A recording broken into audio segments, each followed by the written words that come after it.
Hello world, welcome back to my channel. My name's Paul. Well, it's 3:30 in the morning. I'm sitting at the Dakar International Airport about to get a flight to Kolkata. Now it's only an hour's flight. I could have got the bus there, and as most of you know, or the ones that follow me know, I normally would have got the bus, but online visas for India don't count for for land crossings. It's only by air or by sea. So if I'd caught the bus, I would have had to go through all the rigmarole of seeing the embassy here. So it was easier just to pay $40 or something, fly to Kolkata. It's just up the road. Anyway guys, I'm waffling, so I'm gonna have a cup of coffee. I'm still half asleep, and I can book in 15 minutes. So, did I like Bangladesh? One word, yes. I absolutely love Bangladesh, guys. When I first got here, Dakar was a bit overwhelming, but just unbelievable, guys. Marty and Tuan and Naeem treated me like a king when I was in Sylhet. Everywhere was just amazing. Cox's Bazar, it's a tourist town though. That happens in tourist towns all over the world. It wasn't as exciting as the rest, but it was still friendly, happy people. My hotel was very disappointing, but that's all right. And when I came back to Dakar and I was a bit more accustomed to this, I'll say that word again, insanity, I loved it, guys. I really love this country. It's amazing. A lot of people leave Bangladesh out of their trip when they come to India. Don't do it, guys. Come and see Bangladesh. Just incredible. And my tattoo, the guys refused to take any money. So they did that tattoo. They wrote Calcutta. They wrote Bangladesh on my side on the Mad Dog tattoo, and they refused to take any money because it would have been, they wanted me to remember their country with happiness. And guys, I promise you, I will remember your country with happiness. When you arrive in Dakar, you need a hard copy, a printed copy of your hotel reservation and your ticket out of Bangladesh. If you don't have one, guys, you just come upstairs from the visa desk, turn left again, and you'll see this shop, the IT centre, and these guys will print it all up for you, as long as you've got it in your phone, of course. And it's amazing how overwhelming this all was when I arrived, and now it's just normal. Yeah, it was like 11 o'clock at night after 24 hours. But the other day, guys, when we went to Cox's Bazar, I said I hadn't been on a prop plane since I've been worked on Dundee. Well, this is the first time I've ever done an international flight on a prop plane. Made it in India. See how long it takes to get through customs into my hotel. It's only 8 o'clock in the morning Indian time. I lost another half an hour. Here we are, Kolkata. And this is my taxi driver taking me to my hotel. The first thing I notice of Kolkata is it's so relaxed after Bangladesh. After being in Dakar, there's hardly any traffic. We're actually moving.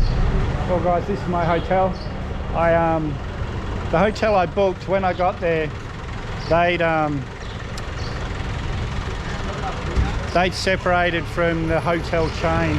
I won't say which one, but anyone that's been to Asia knows there's two of them that are white and red. It's my first cup of Indian chai. Just delicious, guys. I'm going to go for an explore. Anyway, they'd separated from this company, and so even though I had a booking, they never got the booking, they never got paid. So that was a bit of a drama, but it turned out for the best, because that was right on the outer suburbs. This one, right in the middle of the main part of the city. Oh, it's so good, guys. I've been looking forward to trying Indian chai. And that looks like there's nothing up behind me here. So I'm going to head up here, have a bit of an explore. Well guys, this is Wasim.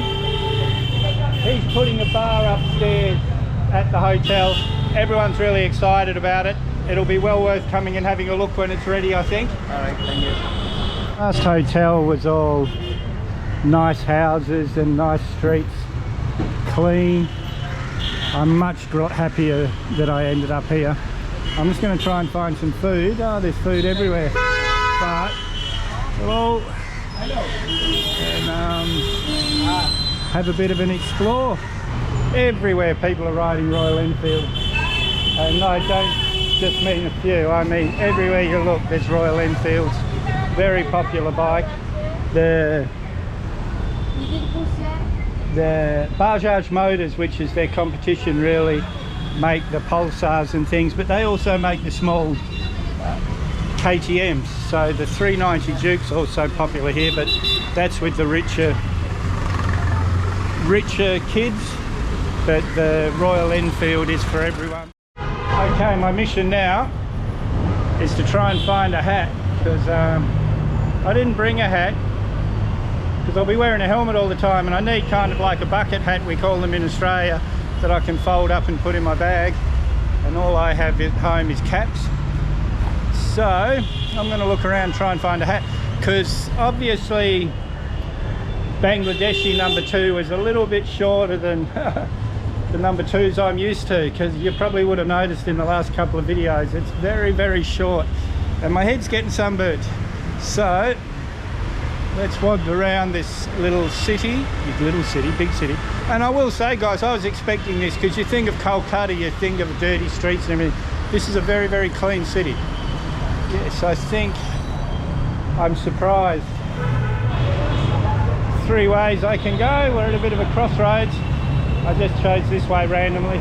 Let's go and see if I can find a hat up here, or what else I can find. Say hello. Hello. Baskin Robbins across the road here. When since I've given up sugar, that's what I miss the most, ice cream. I get cravings for ice cream, but then when I have it I'm a bit disappointed. But I probably will have one while I'm here, because my hotel's just there.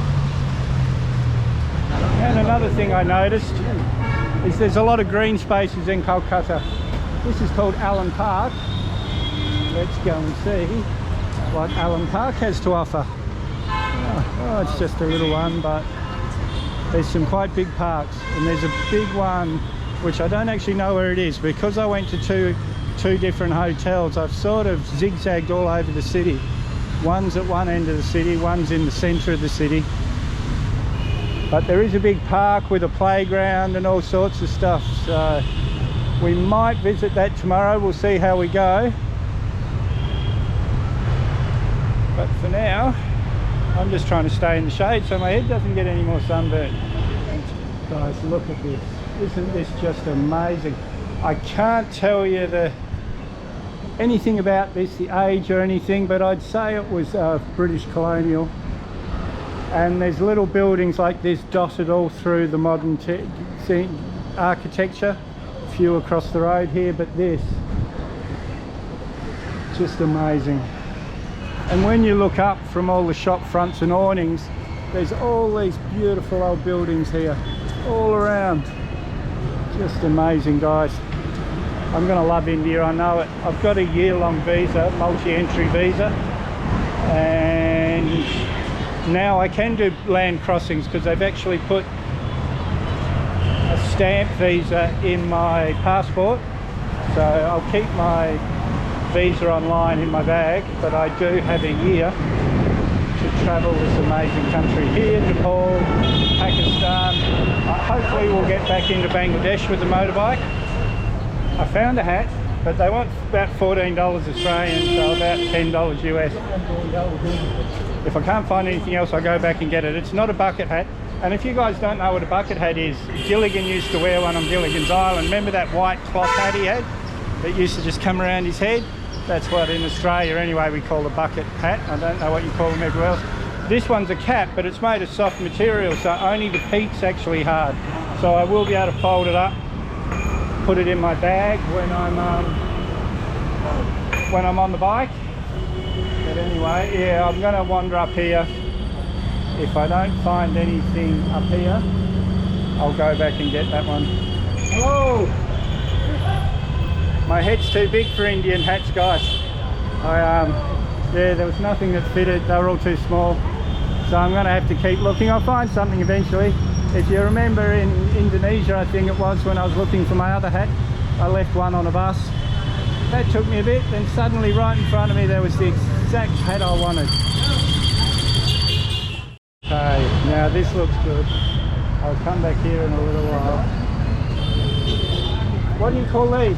The name? 5 rupees. 1 piece, 5 rupees. No, what are they called? What is their name? Are they paratha or are they naan? What? Paratha? No problem. No, what's the name? Yeah, chapati. Chapati. Okay, Dhanyavad.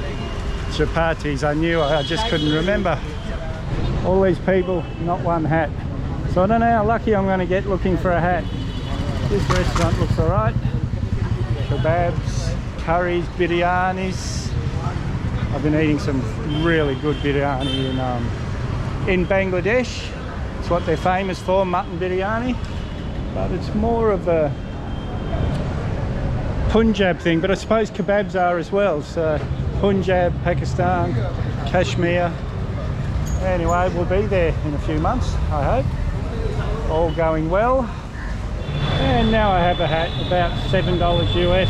And it's not the bucket hat that I wanted, but you can see it nice and soft. I'll be able to slip it in my bag when I'm on the bike. Comfy enough, but more important, it's stopping my head getting sunburned. This is my dinner today, guys. Just making paratha there. I'm going to have some of this beef down here. Hopefully it won't kill me. I should be alright. Keep going, my friend. Oh.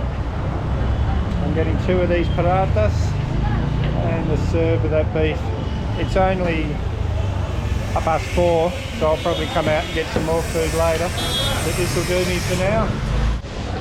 Well, that was an easy day's travel. My first impressions of India compared with Bangladesh, it's relaxed. Look at this. I can walk on the street, there's no one. Oh, I was going to say no horns honking, and then this guy ruined it for absolutely nothing because there's no one on the street. Anyway, guys, I'm going to shut down now, go and do some editing. So if you haven't subscribed yet, hit that Mad Dog icon up there or the subscribe button down below. You may as well hit that bell icon while you're down there. I always try to respond to your comments, so leave a comment, give me a big thumbs up, share this video everywhere you can. We'll see you in the next one.